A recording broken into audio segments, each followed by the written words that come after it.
বিএনপির কি আকাল পড়েছে? আওয়ামী লীগ থেকে লোক আমদানি করতে হবে। সালাউদ্দিন আহমেদ এই কথা বলছেন।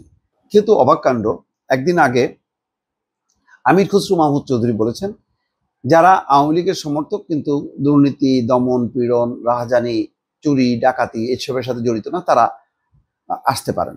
কিন্তু সালাউদ্দিন আহমেদ সিলেটে যে কথা বলছেন, যে মনে হচ্ছে যেন কাউন্টার।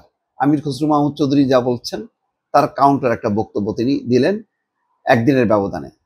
বলছেন যে বিএনপি জনগণের দল, বিএনপি থাকলে দেশের স্বাধীনতার সার্বভৌমত্ব থাকবে, দুর্বল হলে বাংলাদেশ দুর্বল হবে।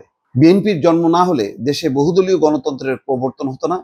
বিএনপি সুসংগঠিত না থাকলে দেশে সংসদীয় গণতন্ত্র প্রতিষ্ঠা হতো না, তত্ত্বাবধায়ক সরকার পদ্ধতি চালু হতো না। তাই বিএনপি দেশের স্বাধীনতা এবং সার্বভৌমত্বের পাহারাদার।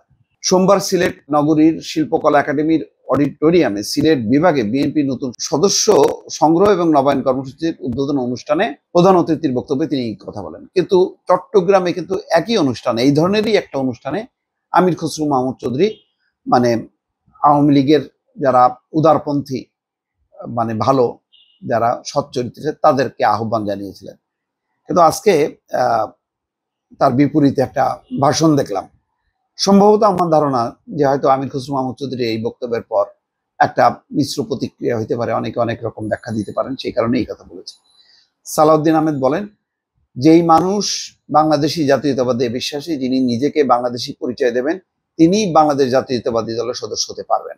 এই দেশের প্রতিটি ধূলিকণাকে বিএনপি ধারণ ও লালন করে। বাংলাদেশ অফিসিয়ালি 18 কোটি জনগণ বলা হলো, প্রকৃতপক্ষে তা 19 কোটি ছাড়িয়ে গেছে। বিএনপির কি এত আকাল পড়েছে যে আওয়ামী লীগ থেকে সদস্য আমদানি করতে হবে?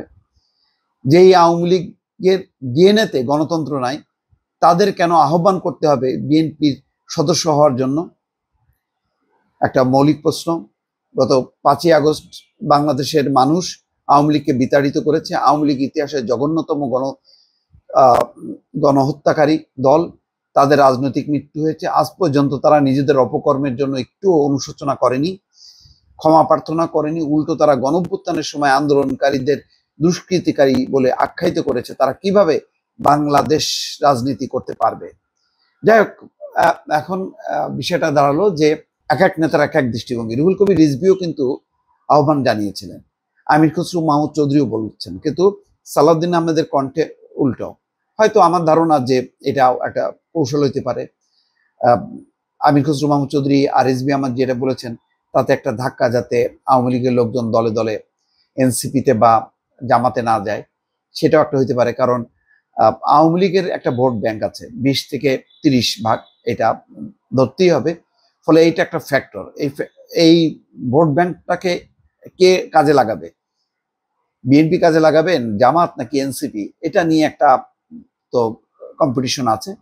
সেই কম্পিটিশনের ক্ষেত্রে কোনো নেতা ওপেনলি বলছেন, সালাউদ্দিন আহমেদ একটু ট্যাক্টফুলি বিষয়টা বলছেন যে বাংলাদেশের জাতীয়তাবাদে যারা বিশ্বাস করে তাদের জন্য এই দরজা উন্মুক্ত আছে।